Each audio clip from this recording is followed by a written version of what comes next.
All right. Now we should have studio quality audio. That's the idea. Hi, anyway. everyone. We'll see. I'm changing my voice to studio voice. This is how Is I will speak. This is late night radio, Braus? Yeah. We're going to put on some easy listening for all of you out there in Seattle. Hey, everyone driving overnight on the highway.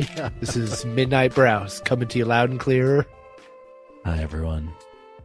So wait, we got to start with the solution. So wait, this is not a normal episode of Solutions from the Multiverse. Not a normal episode. This is like a total. We're switching roles. I've taken over. Scott's taken over. I came in. I banged through the door. I barged in. I kicked my way in. I said, "Adam, give me the microphone. I'm taking over." And that's what I'm doing. I came because I had an idea, actually, and Adam goes, "We'll bring that to the pod. We'll do this as your solution." So here I am. This is Scott's Great Idea Show. Scott's Great Idea Show. Can we actually, is it too late to change the name? I like Scott's Great Idea Show. I feel like I vote for that one. I don't know if you're on board. I think every time you lead it with your solution, it's Scott's Great Idea Show. All right. Well, then I'll have to have, do I have to have some sort of separate intro music? We could if we had Scott's Great. Well, but that's this hard. Is right. I would play it right here. Yep. Scott's Great Idea Show.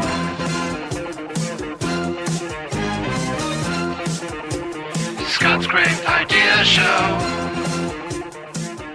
Something amazing. Something cool, yeah. And then maybe a different album art. Like we can change the album art to Scott's Great Idea Show.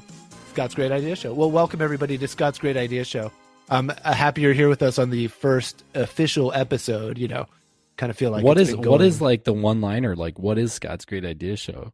The one-liner is Scott sometime is bound to have one great idea. Is this it? You'll have to listen to see. There it is. Okay, and one of these times it'll be the great idea. I don't promise that this is it, but you have to stay tuned or else you definitely will miss it. So it's kind of like a lottery. Like you could listen to like 50 episodes and at least one of them will be a great idea. Yes. So it's not Scott Great Ideas Show. It's not that every episode is a great idea. It's that one of them someday will be great. Yeah, that's my promise to you, the listener. Just think of yourself as the person who has to read all the pages that the monkeys on typewriters are making to figure out when the complete works of Shakespeare emerge from that output. So, yeah, Scott's Great Idea Show. This is great. So what's the idea? Or today, the great idea is lay it on me. I'm claiming that I have a way to cure hiccups. I'm bringing a cure for hiccups here. This is like the common cold. There is no cure, I think. I mean, I back this up with completely anecdotal evidence and 100% non-scientific studies. So take it for what it is, but I'll definitely share my experience and I think I got some stuff. And I also did some outsourcing and asking other people about hiccups and stuff. And I had that info that I can share afterward as well. Okay, more anecdotal evidence. This is good. Pretty much. Oh, hiccups. I know a little bit about hiccups. Like my grandpa had a way to get rid of hiccups. Maybe I can share that. I feel like everyone does, and they have like these weird. I keep hearing these weird cure for hiccup, like different anecdotes, and I love to hear them. So I can't wait to hear. That's awesome. Maybe we'll hear. Maybe people will tweet at us or something with their hiccup cures. That'd be fun. Yeah, totally fun. Yeah, because I definitely don't have all of them captured at all. Awesome. Should we go straight into it? What's the cure? So my cure doesn't involve any sort of the when I grew up, I used to get hiccups when I was a kid or whatever, and I looked up what was going on, and I would try all these different things like drinking from the glass the wrong side or doing different stuff. What finally I developed a way where I would do a breathing exercise and like a visualization that ended up just ending my hiccups every time. And I kept using it and it kept working. It's worked now for multiple decades. So much that when my daughter was she's 9 now, but when she was younger, she used to get hiccups or like eat too much too fast and give herself hiccups. And I started working with her on this and it works for her now too. And so both of us, if hiccups come on, which for me are pretty rare now, I'm able to kind of just go through this process and get them out, like 15, 20 seconds later. I don't have to deal with them that much. Wow. Maybe we should we should partner you up with Headspace or Calm. Yeah, and it's not gimmicky, and I don't think there's anything like marketable about it, because as soon as I tell you what I'm thinking, you have it. So it's not like a Yeah. So everybody on this episode, are you going to walk through the visualization thing for us right now? Can we do it right now? So sure. Yeah. So if you have the hiccups, okay, then what happens then? So if you're sitting with hiccups, what I say is because I'm a very visual person, and so I like to visualize what's going on. And obviously you don't want to think about every single thing inside your body because there's a zillion things going on. But the main thing giving you hiccups here is you have this muscle that goes across, kind of separating your upper guts from your lower guts, your diaphragm. It's this muscle that kind of just goes across your abdomen. And what's going on when the hiccups are happening is that thing is sort of spasming and jolting up, which jolts your air up and closes up like it makes your vocal cords contract real fast. That causes the noise. And that's what that like lurching up feeling you're feeling. That's your diaphragm spasming up into your upper guts and kind of just. Oh gosh, I always thought it was in your throat. It's in your diaphragm. I am learning already so much. That completely changes my vision of what hiccups are. So that's great. So yeah. So and like any sort of a muscle, where like if you think about your arm, thinking about it, you can make it like tense up, and thinking about it, you can relax it. It's the same sort of thing. You're just used to doing it with your arm. You're not used to doing it with your diaphragm. And so what I tell my daughter, or what I told myself when I was doing this, is when you're dealing with hiccups, what you really want to do is just kind of close your eyes and think about that. I think about it as a trampoline that goes across inside my body, like this trampoline that's going on its own. And all I think about is visualizing that trampoline being still. I just want that thing to be still. And so while I'm doing that, I'm breathing kind of slowly. I'm just kind of thinking up and down.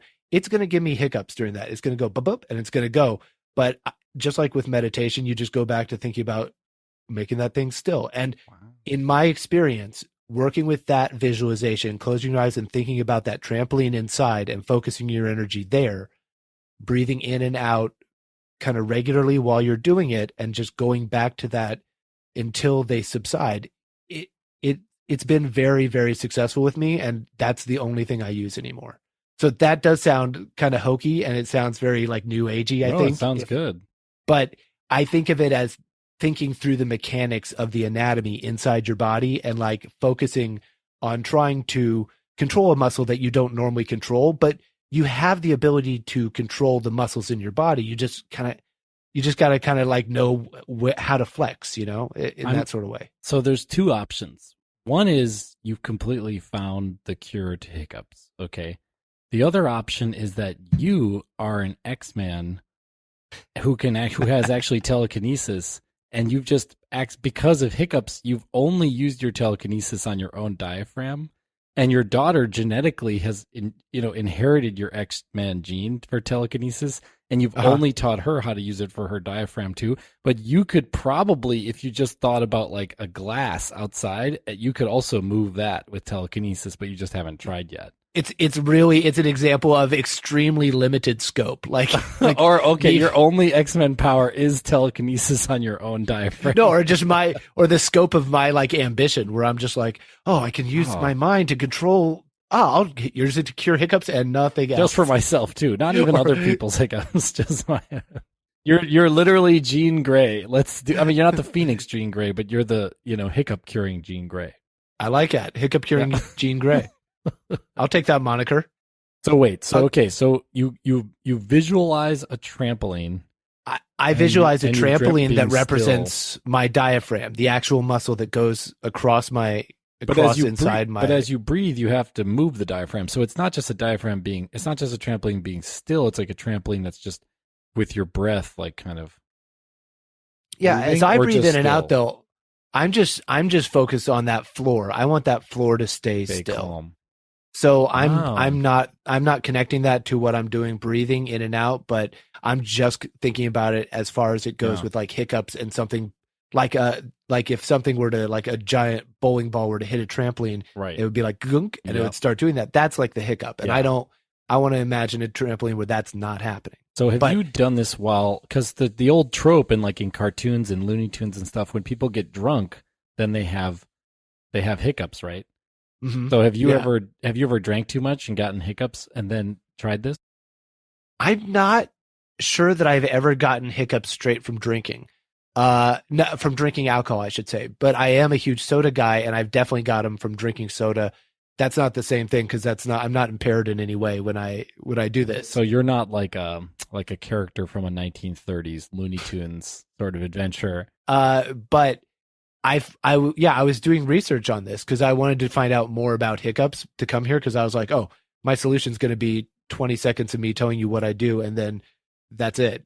So I actually went and found a bunch more research and other things that cause hiccups and other like ways people try to cure them. Mm-hmm. And yeah, one of the big causes of hiccups, where is that? One of the big causes of hiccups people are talking about is, alcohol or fizzy drinks or eating too fast, eating spicy food. Right. And stress. Stress is a big one that can cause hiccups. Sometimes people just have hiccups from stress, drinking a lot. Stress-based hiccups. Yeah. That'd be a bad tell for someone who was a gambler. Oh, I think I know he's got two tell? aces in the hole because look at him, he's hiccuping. He's got that tell. And then you're aware of your own tell, so you're also a bad actor. So when you have like a total garbage hand, you're like sitting there going, hiccup, hiccup. And they're like, hiccup. No, I'm not buying it. You got to do. I'm not getting chased out of this. Hiccup. That's not real. Yeah, you see a guy just kind of sitting there, and then his body just involuntarily like shakes every few seconds. It's like, I think he's a really good hand. So when I asked my network, my social network, what they do when it comes to hiccups, I put out a thread and I got like 20 answers. Okay. And different things. A lot of people were like, one person said Valium, which I had not heard before. Valium. Jesus Christ, hitting a gnat with a sledgehammer, isn't it? No, she's a doctor. She's a doctor who said Valium, and also an EMT who told me Thorazine is sometimes given for intractable hiccups, and he's only administered it twice for that reason. But he likes the idea of drinking water from the far side of the cup, which I'd also heard. That's the one my grandpa would do, drinking the water from the far side of the cup. That was the one I would do the most when I remember doing that in my grandma's kitchen, like learning how to just kind of bend over far enough to do that. And then my theory was always that distracted you enough from what was going on while it compressed your stomach that it kind of just squished the spasms out of your diaphragm. I think that's a scientific term. Yeah, the doctors. We got, hey, doctor, yes, doctor. I think we got to squish the spasms. We got spasms. We got to squish them. We got to squish the spasms out. Turn on that functional MRI machine, and we can squish the spasms out. There are the spasms. You can see the spasms leaving the diaphragm right there as we squish it. But I was researching, and instead of the squish the spasms thing, I think it's actually this thing called the vagus nerve, which runs through your whole body and controls a lot of stuff. I think it's actually that they know about and they don't. It's Las Vegas nerve. The Las Vegas nerve? Yeah. Yeah, that's. I don't have. It's not the Vegas nerve because it's Spanish, so it's Las Vegas nerve. Las Vegas nerve. Yeah. Is it? Was it Vegas? Is Vegas not the word? It is the Vagus nerve, isn't it? Yeah, the Vegas. Yeah, you have the dorsal vagus and the back and the. But it runs through, and so a lot of these hiccup solutions do something to stimulate that and sort of like try to reset the hiccups through that. That's what a lot of the websites. You might be doing too when you do that concentration and you focus on your abdomen is you might actually be activating the vagus nerve with your brain. Because there's this therapeutic thing called, I don't know exactly what this is about, but I know a little bit about this. So I will enter into total not expert mode and hand wavy explanation of this. Anyone who knows what I'm actually talking about can just roll their eyes. But basically, you have these major nerves, the dorsal and the polyvagal, I think, and one of them is for like fight or flight, and one of them is for like well-being and sort of being chill. And it sounds like the dorsavagal or the polyvagal, the front one, is the one that is you're activating when you do this mental exercise, and it calms you down. It brings you kind of out of like a kind of freaked out mode into like a chill mode. I like that. Yeah, activating the being chill nerve. I'm okay with that. Yeah, I think this is called polyvagal theory. It has to do with the vagus nerve. Yeah. Some of my other commenters were saying they get hiccups multiple times a day, and sometimes for long stretches and sometimes short. And this person uses different ways, like holding their breath or holding the breath and swallowing 3 times, drinking the upside down, drinking again, drinking through a paper towel, or trying something like putting a paper towel suggests. over a cup and then trying to drink through it. And trying to drink through that. Oh, Yeah, wow. I saw that as well recommended on a few websites. And I will let people know, if you go looking for causes of hiccups, you can definitely go down the WebMD rabbit hole where it says it's like, oh, it's these terrible conditions or cancer or all these other things. But it really, the only thing that was across the website said, if you're dealing with hiccups for longer than 48 hours, definitely talk to like a doctor. Got something going on. Yeah. Okay, sorry. This is the vagal nerve, and polyvagal theory is that you have the dorsal vagal branch, the dorsal, which is like your back branch of the vagal nerve. You also have the ventral vagal branch, which is like your belly. And basically the dorsal vagal nerve is like tied to fight or flight and like stress. And the ventral vagal nerve has tied to like calming Chill down mode after a fight or flight. And so a lot of times people, I think this is tied, it's tied into trauma therapy as well. So I mean, okay, which is, you can have people who have trauma, their dorsal vagal nerve will get too fired because they're used to it from coping from trauma. And so you have them then activate their polyvagal nerve in other ways. And actually, a lot of meditation stuff is focus on your breath and even belly breathing. And what that might actually be, the kind of physiological explanation for, I'm a meditator and stuff. I feel like I can talk about this stuff.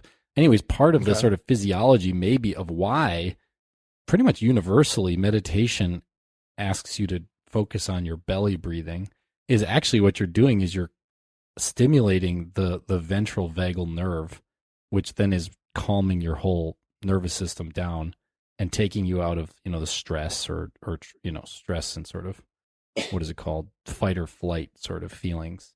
Right. So yeah, that's kind of cool. So you're kind of bringing almost like a mindfulness based solution to hiccups. Yeah, I think of it as sort of like a meditation meets breathing hiccups. Yeah, hiccups. So I have a solution that I heard the other day as well to hiccups that I had never heard, and it takes a little bit of space. But this person, they said, when I get hiccups, if I really need to solve my hiccups, I'll just sprint as hard as I can, and then they just go away. See, I'm having a theory now, collecting a lot of these anecdotal like cures for hiccups, that a lot of them involve distracting you enough that you kind of like lose grip on that spasm that's happening, or, like jolting around your innards enough that it kind of resets your diaphragm's set up. And to me, sprinting sounds like it does both, and it messes with your breath and that sort of stuff, which all these seem to do. I hadn't heard of sprinting though. That's crazy. Yeah, because that really stimulates the abdomen, right? The diaphragm. The ones I'm finding, the NHS, the UK NHS, National Health Service, has one where it's like breathe into a paper bag, and that's controlling your breathing. Pull your knees up to your chest and lean forward. Oh, by the way, it also says all these are helpful. None of them are proven. Right. Like there's no evidence of any of them. Like that's what all these websites say. This is another case where Solutions from the Multiverse. I mean, Scott's Great Idea Show. Scott's Great Idea Show. It's all right. Is we could do a full research study. So this was your idea too before, which was that if you have a higher self-esteem, you're less gullible. That was your hypothesis before on a previous episode, and now your hypothesis is we can like through mindfulness strategies we can eliminate the hiccups. That's interesting. This is like you could get like a PhD in psychology just with those two. Really? Just with those two, or maybe not psychology for the. Do I have to like thing. fill out a form or something? I should do that. Yeah, there's like just a Google form online. You just just fill it out. Dr. Scott's Great Idea Show. Oh, okay. Yes. All right. I'm not a real doctor. I just play one on a podcast. Pretty soon I'll be running for Senate in Pennsylvania. Oh God. No problem. The plan is on. That's All right, so some other ones are, it says swallow, this one I've never understood. It says swallow granulated sugar. Just like Oh yeah, I've seen that literally too. take a spoonful of sugar. Yeah, I've tried that, of course, as a child. The next one right below it is bite on a lemon or taste vinegar. By the way, if you're Whoa. given that 1-2 option of which way to go, Yeah. definitely take the spoonful of Yeah, sugar. and guess what an 8-year-old's going to choose every time? Sugar. Yeah. Yeah. I think that also has to do with stimulating that vagus nerve somewhere. Mm. And then the last one's hold your breath for a short time, which is breath More centric. breath work, yeah, more abdomen. And then people say scare It says- someone, right? Scare someone. Scare. And that's also a a classic bit of a, one. you kind of right? You Distraction. Yeah, distraction. So it almost is a nervous system thing, really. I always thought of it. I'm going to just be completely honest how ignorant I was starting at the beginning of this conversation. I literally thought that the hiccups was when some kind of flap of skin in your throat got like backwards, like got turned inside out. Your glottis or this glottis, it does shut down real quick, but it's because of the rushing air that comes up From the diaphragm. from the diaphragm going burp, like that's part of it. But Absolutely. I literally thought it was like when you have a valve and then the valve like inverts accidentally and then it can't get back to, Can't so get it's back. trying to kind of get back. That is completely wrong. I will say that I have, both my parents are physicians and I am almost 100% certain that one of them told me that that's what it was.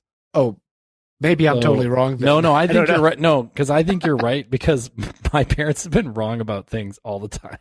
Like up until like even a year ago, my dad would say that a calorie is a calorie is a calorie. Like weight gain is just calorie in, calorie out, which has been like disproven by science like pretty handily recently. Mm. So like, Well, That's- I'll fill out that form and then I'll get my doctor and then I can talk to them doctor to doctor. We can. that's right. You We can do hash that. it out. Yeah, you do that. Please.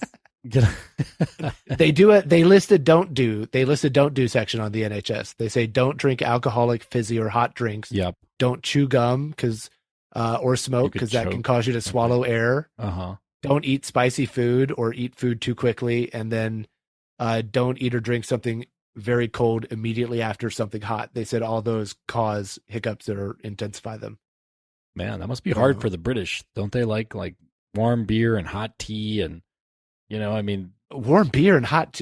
I'm warm beer. just saying it's like all the things that they said not to do. Don't have It took me a alcohol, second fizzy not to- beverages, not hot things, not cold things. I'm like, geez, this is just like, You give them you either have hot tea and hot beer, or you can have cold beer but also cold tea. I think you what got to pick your poison. that's there. right. Pick your poison.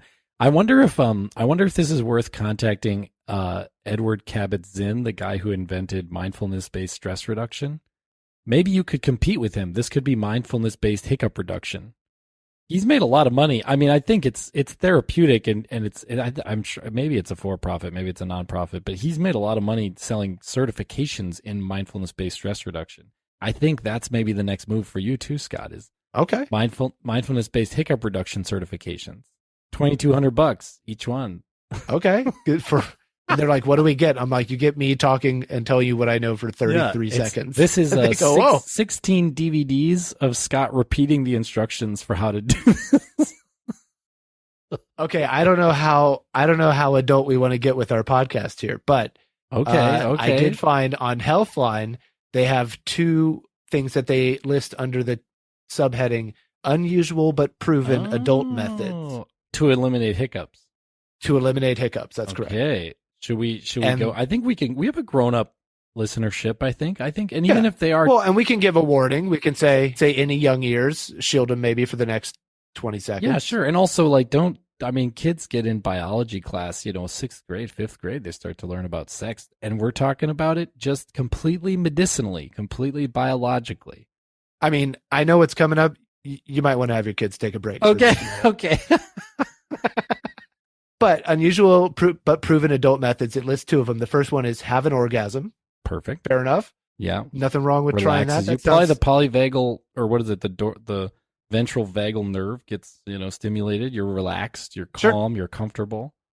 and a true instance of worst case scenario.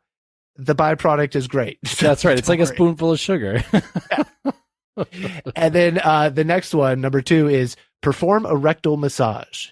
Hmm. Now, this one reports that a man with ongoing hiccups found immediate relief after a rectal massage using a rubber glove and plenty of lubricant insert a finger into the rectum and rectal massage. Wow, rectal massage. Well, that points more towards the dorsal vagal nerve. Well, certainly This is it's great.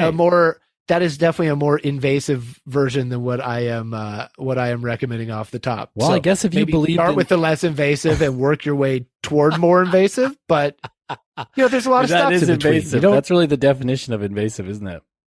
That's about as invasive as you get on this topic. Okay, this scientific experiment just got a lot more interesting. Well, this group is the control group. We're not doing anything for them. This group is the mindfulness-based group, and this group, guess what we're going to do with They're them? like, man, that also could be part of the gullible experiment. where Oh, you tell there's the someone- gullible. You say, hey, we need you to come in. We're going to test some stuff out for hiccups. Yeah. And they go, okay. You go, step one, here's the glove. We're going to do Yeah. this. And they go, wait a second. Are you really testing me for hiccups? That's true. Or The did I walk into the gullibility. gullible experiment and here's where I passed That's by right. saying, no, sir, no, thank If you. they leave, they pass the gullible experiment. But if they stay, they lose the gullible experiment, but they pass the They hiccup experiment. participate. So we're stacking them together. This is like a double whammy. This is efficient science. Very We're efficient scientists. Very That's how we efficient like to do our science. I wonder if more studies couldn't be done that way, where they stack and kind of interlay the hypotheses of multiple scientists into one experiment. That would actually save a lot of time. So, I mean, that's pretty much what I came up with on hiccups. That's what I was. I wouldn't downplay it. I think it sounds really promising. I have not. I mean, I won't downplay it. I think it is simple, and I think that it's pretty. There's not a lot there to market, but I think it is super effective. And I have had nothing but luck for literally 20 plus years. I have not dealt with hiccups for longer than like 15 seconds. I wouldn't downplay. Actually, I'd actually play up what you're saying. So right now, there's a huge movement in education. Literally a huge movement in education to teach children mindfulness. Children are enamored with hiccups. It's an interesting thing for your body to do. It happens to children. It's perfectly socially acceptable to talk about, make jokes about. Well, So- especially young children. I mean, like drinking from a bottle that's for babies, especially. That's like that produces hiccups. That's what happens. And so as they get older, hiccups are a thing you deal with at a young age. And when I got my daughter to an age old enough that she could kind of understand what I was talking about with this, and that I could have her sit and visualize, and she was like doing it for real. She wasn't just like trying to act out what daddy was saying.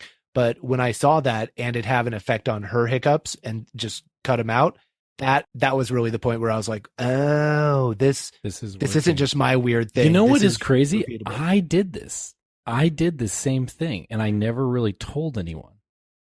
I would just do like a mind over matter. For me, it wasn't the trampoline thing. It was just mind over matter. I was just like concentrating really hard and like don't hiccup. And it would work a lot of the times. It would really work. I think stopping and focusing on that hiccup, since like trying to address that is a huge part of the battle. Because a lot of the times you have the hiccups while you're trying to go around and do other things, and you can't just sit and stop and get rid of them. Yeah. They plague you because they're on your back while you're doing so many other things that you can't address. I don't want to upstage on Scott's great idea show, but what if the actual solution here was, if we want to teach children mindfulness, the way to teach them is to teach them all how to eliminate the hiccups using mindfulness. That might be the way to teach children mindfulness in the most immediate, fast, applicable, easy way. How cool. If we can get a strong line delineating children who know how to do this and children who don't, then we can start using that to like age discriminate later on, or they can use that to age discriminate against us later on, I guess, because we'll hiccup somewhere and they'll be like, old person, get out of here. They'll chase us out of whatever space we're in. Because anyone who hiccups, it's like a sign. So this is like the kind of Gattaca, like the film Gattaca, where it's like who is genetically modified and who is not. All the hiccupers will become second-class citizens who have. We're from the before times. They have to be the before times. Oh, we are But in from the that before world- times. In that world, I can blend in with the youngs because I will be able to control my own hiccups. So I'll be an old man with a big gray beard, and they'll be like, "Are you an old man?" I'll be like, "Do you hear me hiccuping?" And they're like, "Good point. You must be one of the youngs." And I'll get it passed over. while everyone else gets attacked by the roving mobs of young people. Wait, what kind of... In episode 1 of Scott's Great Idea Show, I already brought it to like a post-apocalyptic show, like that envision just naturally happened, and I wasn't even trying for that. So maybe that's just in part of my brain. And also, I really think this mindfulness thing is interesting. Like, there's a guy in Madison, Wisconsin, where I'm from, who Madison, Wisconsin is where the Dalai Lama comes every year to teach, because his teacher used to be right outside of Madison in what's called Deer Park, Wisconsin, which is actually it is the first place in North America where a Tibetan Buddhist ceremony was ever done, like their equivalent of like a mass was done in Wisconsin. And so the Dalai Lama, I don't know if he's doing it in recent years, maybe because he's gotten older, but anyways, for the longest time, he would come every year. And there's this guy there who is a researcher, and I can look up his name, but he does research into mindfulness, and he had like the Dalai Lama and an MRI machine, and and his work that he's sort of brought to, like, well, okay, what's the actual use of this meditation stuff?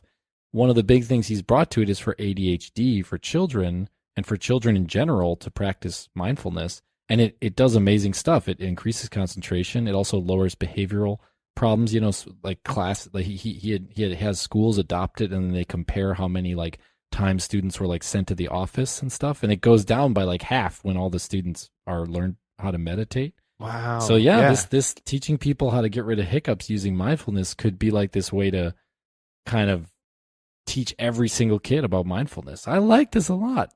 Oh, this is a solution from the multiverse, Scott. This is not just you're taking the show back over. I'm taking it back over. Look at that. Switching back over. Well, okay. Maybe it's a collaboration. This is a collab. It's a collab. I won't break off for my own feed just yet. Yeah. All right.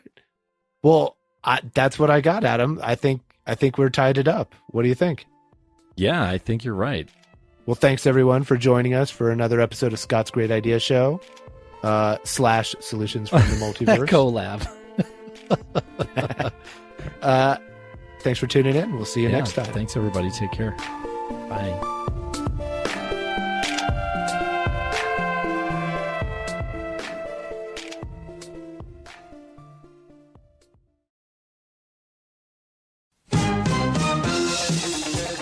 Scott's Great Idea Show.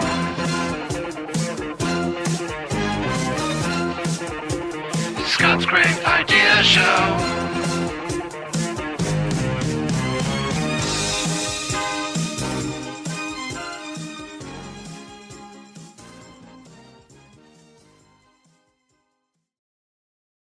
Hey there, thanks for listening to that episode of Solutions from the Multiverse. Yeah, we're back with a little after roll. Hello. Hey, after roll. Roll that after roll. So basically, we want you to subscribe. Yeah. And rate and review. And tell someone, like, take your favorite solution and send it to someone who you think it would like blow their mind to hear it. Yeah, we love making the show. We're proud of it. And we're excited. We want other people to show. We know that the main way people find podcasts is word of mouth. I know that's true for me. I listen to my friends who also listen to podcasts tell me about ones, and I go, okay, I'm cluing into that. So we want to be part of that chain. So thanks for being a part of Solutions. Yeah. Thanks for joining us, and we'll see you again real soon. Bye. Bye.